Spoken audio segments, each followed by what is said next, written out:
co-founder of the Alley Shadow Tradition, along with Lily Alley. I hope you'll excuse me wearing sunglasses, but I'm not accustomed to doing interviews during the daylight.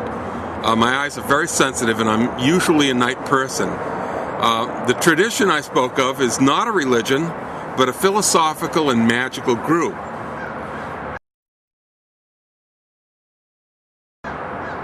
Well, I certainly play one on television, but if you've ever studied the Satanic Bible by Anton LaVey, you'll recognize the fact that he was not promoting devil worship. He was promoting deism. I follow the same path as LaVey. I believe there is a force which permeates the universe, and you can call it God or Satan or whatever you like. It isn't exactly atheism, as many have suggested. I also believe the universe was created and not accidental.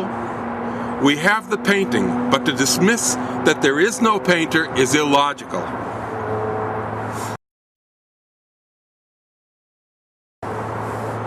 Not necessarily. The Creator manifests itself as the thing it creates. We are it. It is us. Every one of us is the center of a universe. Therefore, individual perception is our reality. And if your universe is an atheist one, then for you, a deity really doesn't exist. On the other hand, if you believe in Allah, Vishnu, Yahweh, Satan, or whatever, then for you, a deity really does exist. The self-assumed delusion becomes one's operational and functional personal reality. We create gods in our own image from a force within our psyche, and the universe tends to mirror back what individual consciousness projects upon it. This is the whole idea behind co-creationism. It's that simple and that difficult to understand. Personal reality is not a one-size-fits-all situation. One of my students mentioned the experience of a man who was an atheist most of his life. He then experienced a personal crisis, and an epiphany occurred where a deity came and spoke to him. Following this experience, the former atheist turned his life around, stopped drinking, developed a renewed sense of purpose, joined a philanthropic group. The question is, well, if perception is reality, how can a God seemingly come to you if your perception is that of an atheist? And I'll endeavor to answer that. I've heard more than a few stories of people having an epiphany following a crisis.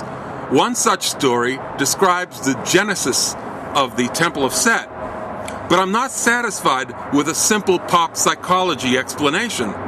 Such transformative experiences do occur, but it is questionable whether a devil or saint was involved. I offer another explanation. Change is the universal constant, and that includes one's personal reality. The subjective universe we carry between our two ears is malleable and can be influenced by external forces, both physical and non-physical. We live in a universe of infinite possibilities and layers upon layers of intelligence, subtly interwoven.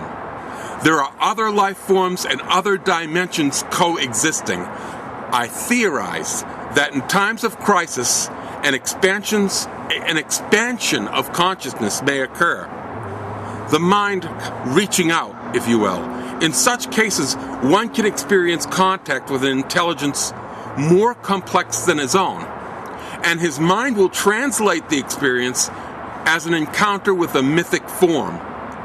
What's important is not the mask they come wearing, be it devil or saint, but the message they impart and how it affects the individual's life.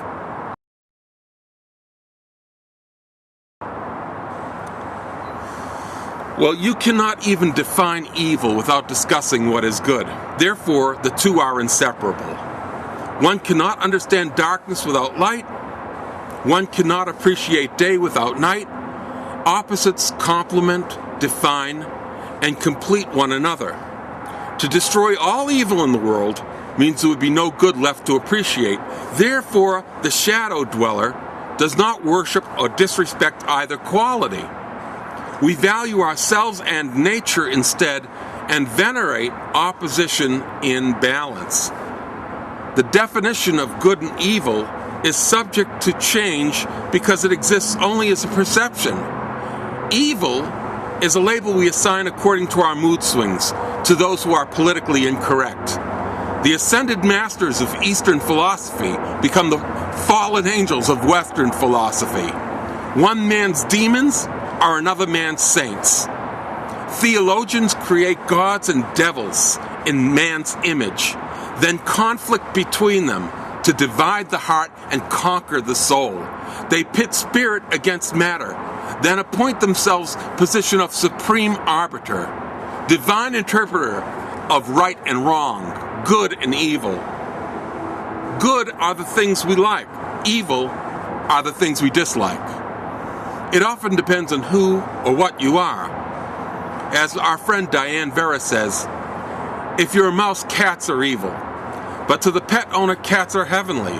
Therefore, evil is not an essence. It is a value judgment. From a Christian point of view, Satan is evil. Shadow dwellers are truth seekers who desire to peek behind such labels.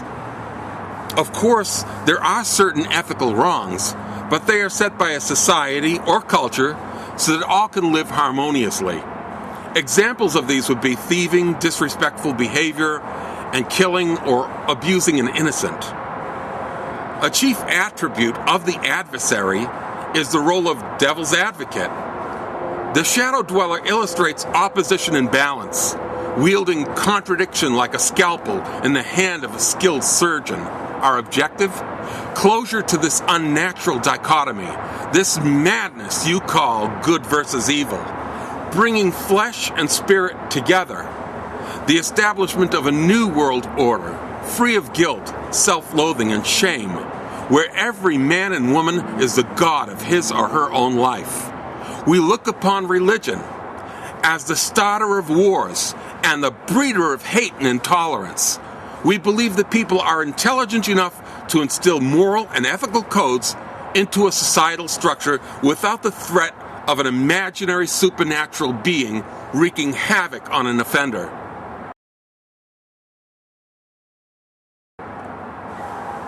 As I've explained, if you're going to believe there is a God and a devil who are enemies, that will become your personal reality, and you will be at war with yourself, because those two elements will be struggling against one another in your mind. It is the conflicted personality that's the easiest to control and manipulate, and that's how organized religions operate.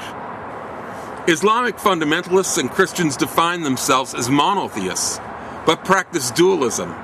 They imagine a devil opposed to the Creator, but creation cannot be divided against itself. Using their own logic, one could argue, if a devil physically exists, then God exists. And if God created Satan, then God is Satan. You cannot create something unless it is a manifestation of your own will. How can you make a computer if you don't know how? You would have to base it on knowledge of that computer, or in this case, God's knowledge of evil. So, God is evil. If God created hell, he'd have to know about eternal torment, meaning God's tormented. If God created humans, and humans are imperfect, God is imperfect. Even the Bible contradicts the split-mind theology practiced by Christians, and I refer to Isaiah 45, verse 7. I form the light and create darkness. I make peace and create evil. I, the Lord, do all these things.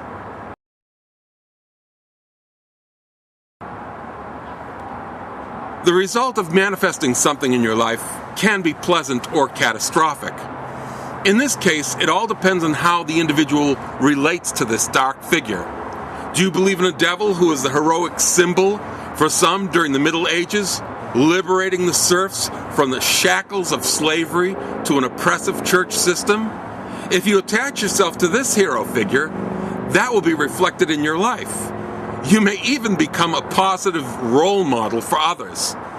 But if you follow the current Hollywood trend and worship a nasty devil who rebels against everyone, chances are you will become the thing you worship, an outcast. Someone who can't work and play well with others. In other words, a loser. To quote Thomas Paine, belief in a cruel God makes a cruel man.